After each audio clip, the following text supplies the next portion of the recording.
How's it going, folks? Jack here with another reaction. So immediately after the upload, I got a notification on Discord that Sseth uploaded a new video, which is being uploaded at a very odd time. Respectfully, of course, I wait at least a day before uploading this reaction, but this strikes me a little bit strange that he's uploading this at this very moment. And especially when it comes to a game like Shadow of Doubt. This is something that I reacted to before, but from the content creator Reggie, so if you want to check that one out, it's also a pretty funny video and also a pretty damn good channel, so watch him too. That being said, let's dive into Shadow of Doubt Gang Stalking Edition. Woke up in a feverish sweat. It was another one of those nights. I had the same nightmare. Walt Disney let their intellectual property go into public domain. I felt sick, but thinking of vomit made me think of Pepsi, so I held it in. My diabetes was acting up. Pacemaker says I'm dangerously close to dropping below type 2. I needed something to calm my nerves. A Krispy Kreme, Coke Vanilla, and a needle full of heroin. Just what the doctor ordered. I think we communicated through several language barriers. Hold on. What was that? I paused my elder. What are the odds? Seriously, what are the odds? Look at this.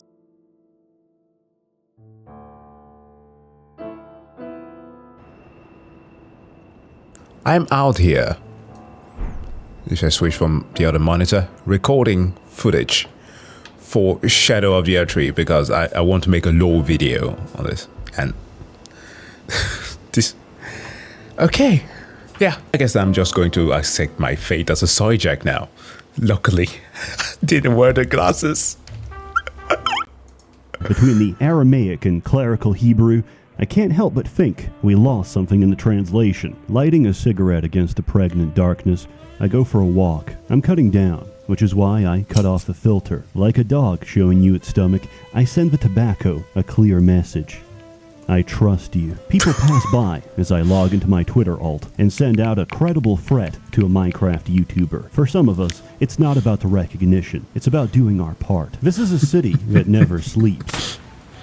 Once I saw a man standing off the side of a pier, tears rolling down his eyes as he told me, I can't trust anyone. That's why I ride myself. He auto-filleted himself on the spot and rolled away like a meat-powered wheel. Never did catch his name. Scammers, tricks, open source developers. Like the Elden Ring goats, just rolling ahead. Oh god. Jesus, okay, you know what? This is quite literally the Arc Linux user. An advanced programmer. Listen here, most PC users, we don't count Macs here, you're not part of the conversation, like to flex on other PC users by showcasing their OS. Those who go with Windows tell people that they have a life outside of programming, outside of experimentation, outside of gaming. Then there are those who really want to let you know that they are outside of the grid. They use Linux. They go with simply usually just Ubuntu because that's manageable. Others go with the government version of it, the Red Hat, I think, Linux version. And then there are these guys. What the fuck are those? These are the type of people who are filling the GitHub portfolio.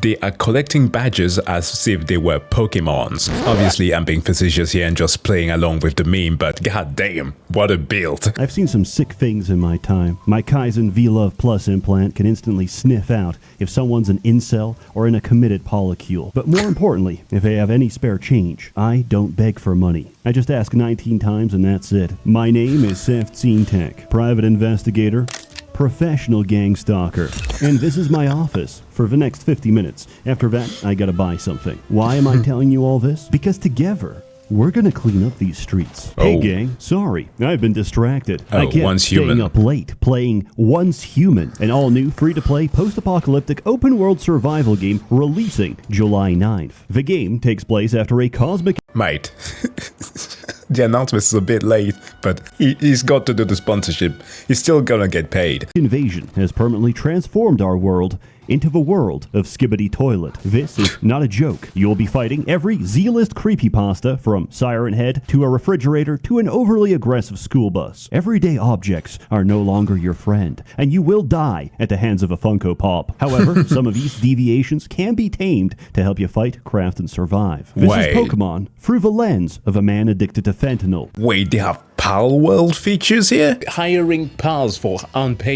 paid labor. They are paid in food and sleep. Well, the Pal World devs are definitely getting bankrupt with this one. There's base building with full creative freedom and PvP with up to 4,000 gamers in a single server. As absurd as this sounds, it's a lot of fun. I captured a bee and now it pollinates my crops. The Semitic capitalist fears the self-sufficient rice farmer. And if you're interested, you can download the game on Steam using my link in the description below.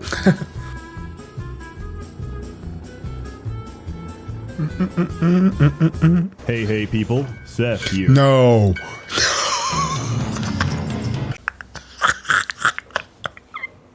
This man knew how to use AI. Literally the only use of Claude AI to make memes. That's it. That's literally it. Don't use it for anything else. Just enhance your memes and keep it at that. This one is genius. Shadows of Doubt takes place in an alternate timeline where Ronald Reagan was crushed to death by his karmic debt. Thankfully, our new president, the Coca-Cola Company, has continued his righteous task of filling ghettos with crack cocaine. Unfortunately, the definition has expanded. You are the ghetto. Tensions are high. Crime is rampant. I know I'm pausing a lot, okay? But there's a lot to talk about here. He did this right after what happened to Trump recently. You know what? I'm gonna let him get away with this. Because, one, I have zero stake in it and it's funny. And I'm saying it's funny because it's the US of freaking A. The last political attempt was on Ronald Reagan's life in the late 80s or 90s. Not too sure exactly of the date, but I think he's the last one. The last successful, of course, was on JFK.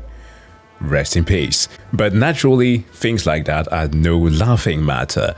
But I'm laughing at this because I know that some of you are anxiously waiting for my justification for it and being like, Jack, are you the one who's promoting empathy all the time? I am, but that extends to the point of people not having that empathy. That's where it kind of stops, because I do believe that it was at the end of 2022 where that old hag of a speaker who has massive titties and has also even massive stocks in Nvidia. None of what I said is bonkers. It's literally factual things that you can double check. Nancy Pelosi is her name. Had some kind of conspiracy theorist dropping into the house and attacking her husband. And a lot of Republicans were making fun of that situation. So that's why I'm saying that I think it's fair game to kind of make fun of Trump right now, because quite literally he was the one who was trying to fire the FBI, who saves his life. So kind of a cruel twist in justice there where we're allowed to laugh at that, but I think it's fair game. The only true justice is in the shadows of doubt.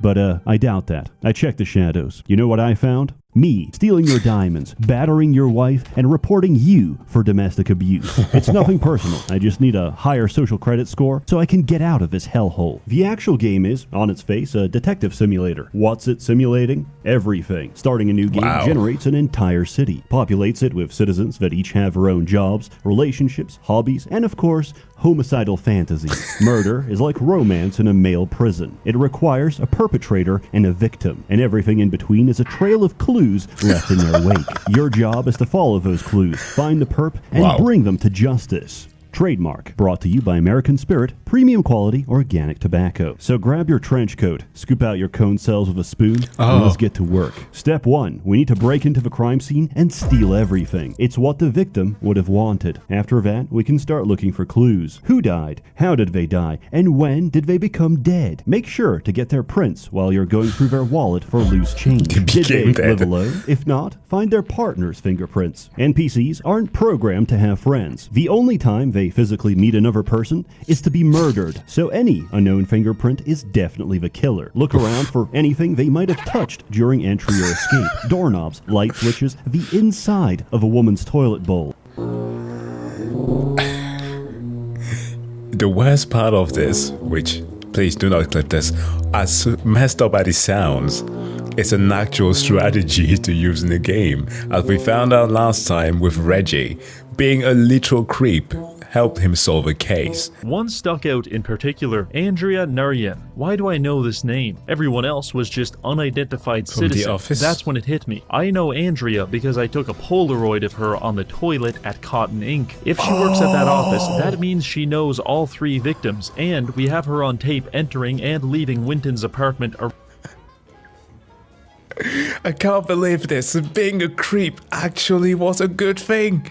It's like those investigators, YouTube vigilantes who take it upon themselves to expose individuals like EDP, are the ones who disguise themselves as underage individuals wanting to sell cupcakes, but we often find out that they too have weird things in their folders. Anything is possible. Did the killer leave a murder weapon or drop a calling card? We did the easy part. It only gets harder from here. But first, the case board. As you work through a case, you can pin any relevant information to the board. As you collect more evidence, the game will automatically draw links between existing information. You can make diligent notes, use color-coded threads, and organize every possible lead. Or you can do none of that and pin random shit together and follow your schizophrenia. I can't solve this mystery on the physical plane. I need crystal meth to go to Hyperborea and ask Yakub directly. And when you're done playing arts and crafts in an active crime scene, we can start looking for leads. Check for handwritten notes. Break into their computer and check for emails. Open their address book. See if they made any recent calls. Now, it's about lunchtime, but we gotta get our hands dirty first. Find the landlord's office. Break in. Check their files on every tenant. Then break into their computer and check the CCTV. Every security camera in the game takes photos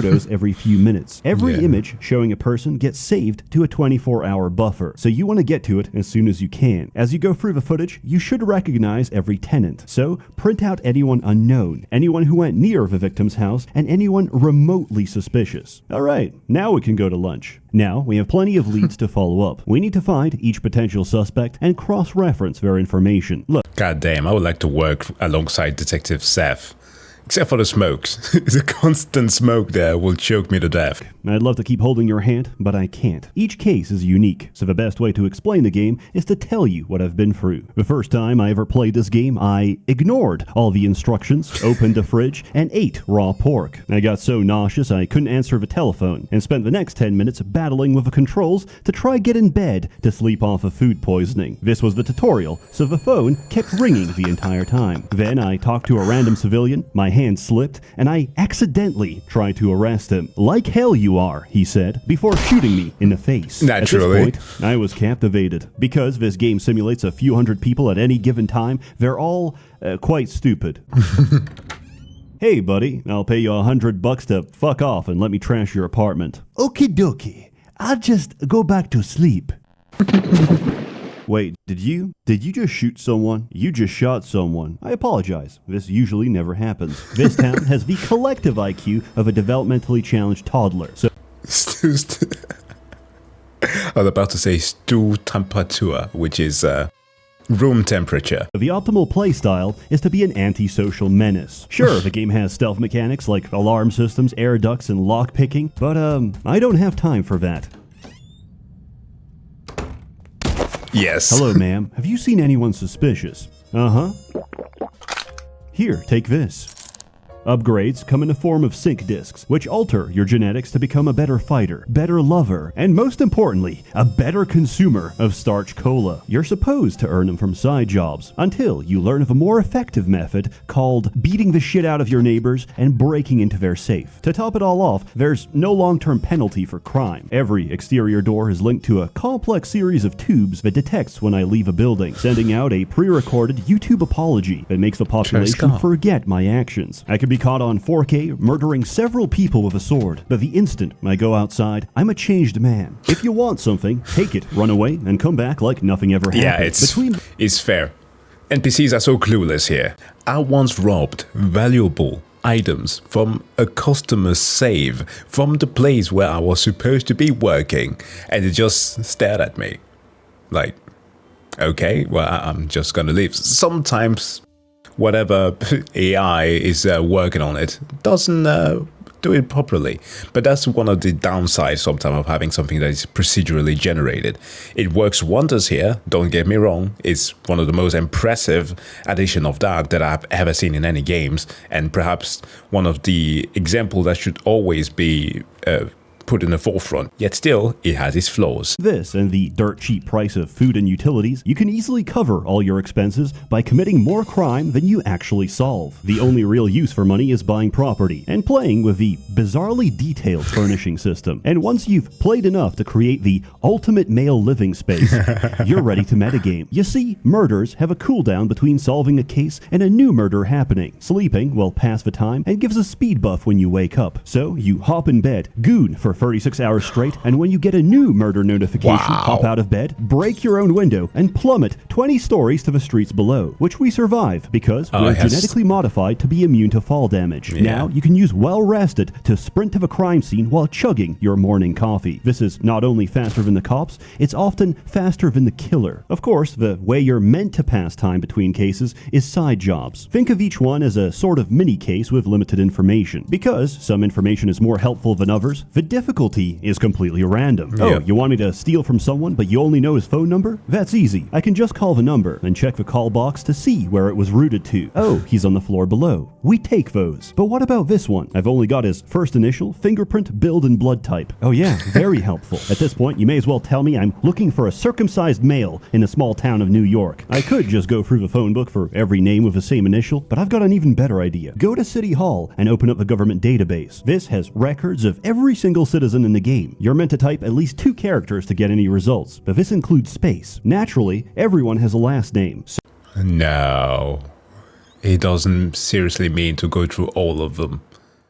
So, everyone has space and a letter in their name. Now, you can go through the entire database in alphabetical order and print out every single person's information. Eventually, whatever case you had will just solve itself. But we're not done. If you have the mental fortitude to sit there for a real-life half hour, congratulations, you just ruined the game. Now, your character will solve cases the nanosecond you get them. Okay. Okay, so the victim was poisoned by a stalker neighbor for not loving her enough, but the victim did manage to get a shot off before expiring. She can't go to the hospital, so she's probably limping home as we speak. That took less than 2 minutes. Personally, I don't use the government database. I get my evidence the old-fashioned way, following a woman home to her place of residence and hiding inside her septic tank until I expire. When they discover my body, the police will do the rest. Oh my god. That just hit me like whiplash. This is the young Canadian girl who died at the Cecil Hotel. We talked about the Cecil Hotel before in Marty Soapin's video to trip to Vegas. Yeah, supposedly haunted place that was ruined because of how bougie LA suddenly became once industrial town, and they constructed the Cecil Hotel right at the edge of Skid Row. But yeah, this one is grim. This one is grim because nobody truly knows what happened to her. We don't know if she was killed or because it was said that she had like bipolar disorder and ended up climbing into the tank herself, hiding there for some reason, which makes his joke kind of work, or if actually somebody was trying to kill her. We don't know. It's wow. It's a weird one that he brought there. One time, I checked the victim's work computer and realized she cheated on her husband at the hotel he works at while he was visiting his sick mother. Oh, that sounds like a motive. I paid him a visit and bingo, he's not cooperating. Silence is violence and only the guilty refuse the law. So I did what any ethical private eye would do. Follow him into the bathroom and beat the shit out of him. Oh, he didn't do it. In hindsight, he was probably just rude to me because I had the same social credit as the homeless man I shanked on the way to work. Embarrassed, I resorted to using the method real cops use to catch killers. I sit on my ass eating donuts and wait for them to kill again, hoping the next murder is easier to solve. 11 donuts in, I get a notification, rush to the scene of a crime, and on my way there...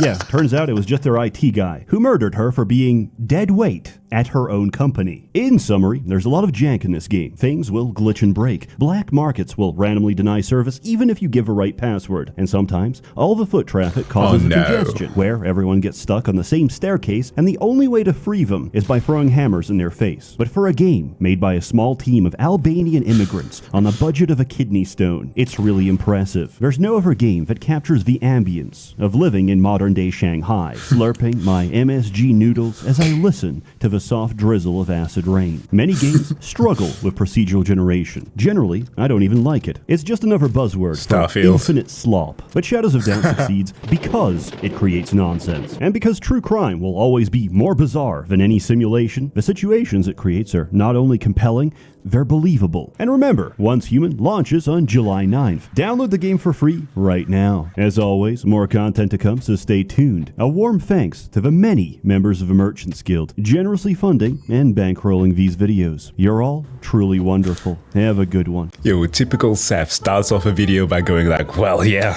presidential assassinations are so back in fashion.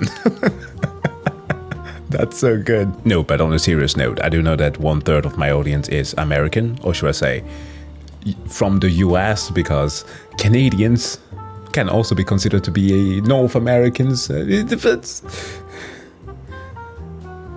Technicalities, but I am sort of worried about how the political climate is going to look in the next few months for some of you. Despite your political alignment, it's most likely gonna suck because a lot of misrepresentation of people's points and stuff are gonna happen. So hopefully you're all safe for whatever's gonna happen. That being said, Shadow of Doubt is an awesome game. Highly recommend that you check it out. I am going to go back to my Elden Ring gameplay here after being called out. Please just go and subscribe to Sseth, like this very video on his channel, and wish you all to have a wonderful day. Bye.